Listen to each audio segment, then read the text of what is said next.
محراب و منبر سیریز اکتساب سیرت النبی صلی اللہ علیہ وسلم، مصنف محمود فاروقی، مرتب مشہود فاروقی۔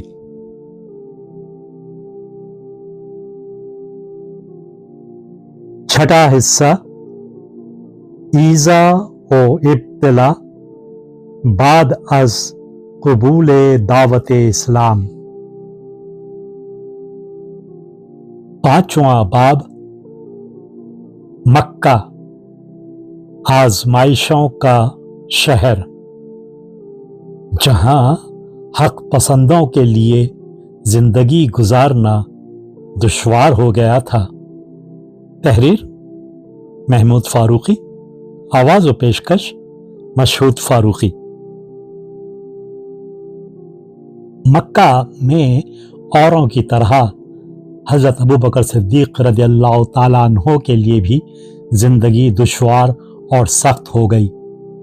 انہوں نے بھی چاہا کہ مکہ سے کوچ کر کے صحرائے عرب میں نکل جائیں اور کسی دور دراز کی آبادی میں جا کر پناہ لے لیں۔ اس وقت تک یہ صورت تھی کہ بعض مسلمانوں کو ان کے خاندان والوں نے پناہ دے رکھی تھی۔ وہ نہیں چاہتے تھے کہ ان کے خاندان کا آدمی باوجود اس کے کہ وہ مسلمان ہو چکا ہے دوسرے خاندان والوں کے ہاتھوں ذلیل و خوار ہو، اسی لیے وہ ان کی حفاظت کا ذمہ لیے ہوئے تھے۔ حضرت صدیق رضی اللہ تعالیٰ عنہ مکہ کے نہایت معزز اور معروف آدمی تھے۔ ان کی شرافت، دیانت اور حسن اخلاق کا لوگوں پر بڑا اثر تھا۔ چونکہ وہ ایک کامیاب تاجر تھے، اس لیے مالی اعتبار سے بھی ان کی حیثیت اچھی تھی۔ لوگوں سے حسن سلوک کے سبب مکہ کے اکثر لوگ ان کے احسان مند تھے۔ یہی وجہ تھی کہ سرداران قریش کو کبھی ان کے خلاف کسی طرح کی ماندانہ کارروائی کرنے کی جرت نہیں ہوئی۔ حالانکہ وہ خوب جانتے تھے کہ حضرت ابوبکر صدیق رضی اللہ تعالی عنہ رسول اللہ صلی اللہ علیہ وسلم کے دست راست ہیں، اور انہی کی جد و جہد سے دوسرے لوگ بھی اسلام کی طرف مائل ہوئے ہیں، اور یہ واقعہ ہے کہ انہوں نے اپنی ساری آمدنی اللہ کے دین کی اشاعت اور مسلمانوں کی حمایت و مدد کے لیے وقف کر رکھی تھی۔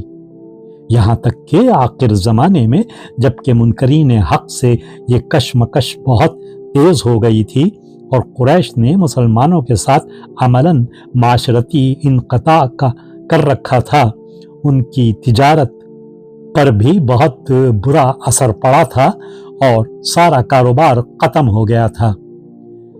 اسی زمانے میں قریش کے خاندانوں نے بنو ہاشم پر دباؤ ڈالا کہ وہ رسول پاک صلی اللہ علیہ وسلم کی حمایت سے دستبردار ہو جائیں، مگر آپ صلی اللہ علیہ وسلم کے چچا ابی طالب نے ان کی اس بات کو ماننے سے انکار کر دیا۔ اس کے جواب میں سرداران قریش نے بنو ہاشم کے مقاطعے کا فیصلہ کر لیا، اور ابی طالب اپنے خاندان اور رسول پاک صلی اللہ علیہ وسلم کو لے کر شہر سے نکل گئے اور ایک گھاٹی میں پناہ گزین ہو گئے۔ دوسرے وہ مسلمان بھی جن کو ان کے خاندانوں نے قریش کے دباؤ کی وجہ سے علیحدہ کر دیا تھا اور ان کی تولیت کو منسوخ کر دیا تھا، شعیب ابی طالب میں چلے گئے۔ اس وقت حضرت ابوبکر رضی اللہ تعالیٰ عنہ کو رسول اللہ نے اجازت دے دی کہ وہ بھی کسی اور جگہ جا کر پناہ لے لیں، یہاں تک کہ حالات میں کوئی خوشگوار تبدیلی ہو۔ رسول اللہ سے اجازت لے کر حضرت ابوبکر صدیق رضی اللہ تعالیٰ عنہ مکہ سے نکل گئے، مگر وہ دور کی مسافت پر ابھی گئے تھے کہ ایک شخص مالک جو ابن وغنا کے نام سے مشہور تھا اور کسی جگہ سے واپس جا رہا تھا، راستے میں ان سے ملا۔ مالک کا تعلق حارث کنانہ کے قبیلے سے تھا اور وہ اپنے قبیلے کا سربراہ تھا۔ قریش کے بعض قبیلوں کی چیرہ دستی سے तंग आकर मक्का के 3 कबीलों ने, जिनके नाम मुस्तलक, हमूम और हारिस किनाना थे, बाहम रफाकत के अहद पैमान बांधे थे। तीनों कबीलों के सरदारों ने जिस मुकाम पर हलीफी का मुआहदा किया था वो मक्का से बाहर अहाबीश के नाम से मशहूर थी। इसका नाम अहाबीश गालबन इसलिए पड़ा था कि जिस जमाने में अब्राहा ने हबशा की फौजों के साथ मक्का का मुहासरा किया था तो उसकी क़ैमागाह इस मुकाम पर लगाई गई थी। इस अहद पैमान के बाद इन तीनों हलीफ कबीलों का नाम भी अहाबीश पड़ गया था।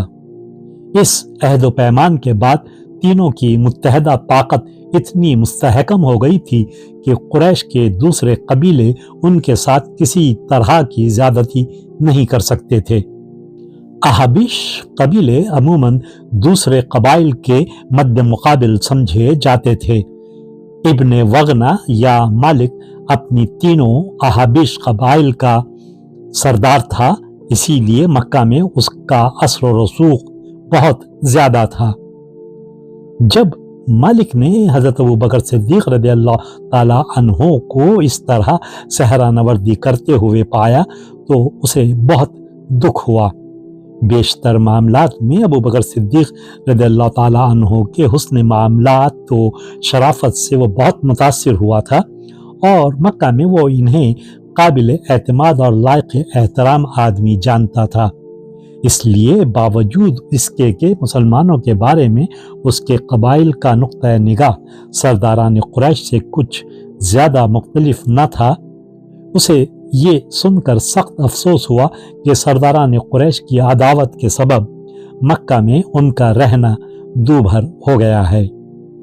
मालिक ने इस मौके पर हजरत सिद्दीक रज़ियल्लाहु ताला अन्हो से कहा, आप जैसे आबरूमंद और साहिब इज्जत आदमियों के मक्का से निकल जाने के बाद मक्का बेआबरू हो जाएगा। अबू जहल और दूसरे सरदारान मक्का के खिलाफ उसने बड़े गम और गुस्से का इजहार किया और हजरत अबू बकर का हाथ थाम कर कहने लगा, आप मेरे साथ चलें, अहाबीश का मुझ पर एतमाद है और मैं आपको अपनी हिमायत में लेता हूँ। ऐलान हिमायत के बाद सरदारान मक्का ने आपको कोई नुकसान पहुँचाया तो फिर इन्हें अहाबीश की मुखालफत का सामना करना पड़ेगा, जिसकी हिम्मत इनमें नहीं है। हजरत अबू बकर सिद्दीक रज़ियल्लाहु ताला अन्हो को रसूलुल्लाह की जुदाई वैसे ही शाख गुजर रही थी। अहाबीश की तवल्लियत और हिमायत के बायस मक्का में बाहिफाजत रहने का मौका निकल आया था, इसीलिए आप मालिक इब्ने वगना के साथ मक्का वापस आ गए। दस्तूर के मुताबिक मालिक उन्हें लेकर हरम काबा में गया, जहां सरदारान कुरैश की महफिलें जमी हुई थीं और उसने उनके दरमियान खड़े होकर सिद्दीक अकबर का हाथ बुलंद किया और ऐलान किया, ऐ मक्का वालो, आगाह हो जाओ कि मैंने फर्जंद अबू कहाफा को अपनी पनाह में ले लिया है। अगर किसी ने उनको कोई आज़ार पहुंचाया तो उसे फिर मेरा सामना करना होगा। मालिक के इस ऐलान पर सरदारान कुरैश दिल ही दिल में पेचताप खाकर रह गए, क्योंकि कायदे के मुताबिक जब भी कोई कबीला किसी को अपनी पनाह में लेने का ऐलान कर दे तो फिर उसकी मुखालफत के माने सरीहन जंग के होते थे।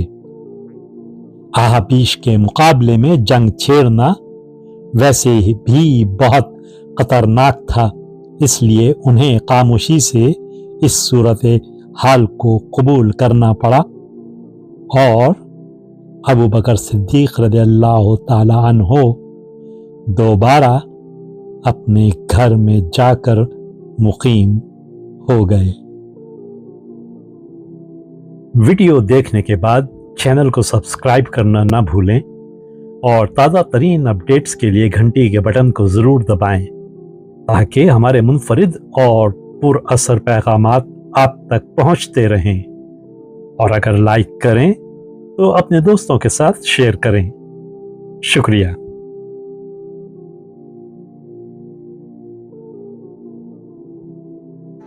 کرن کرن اجالا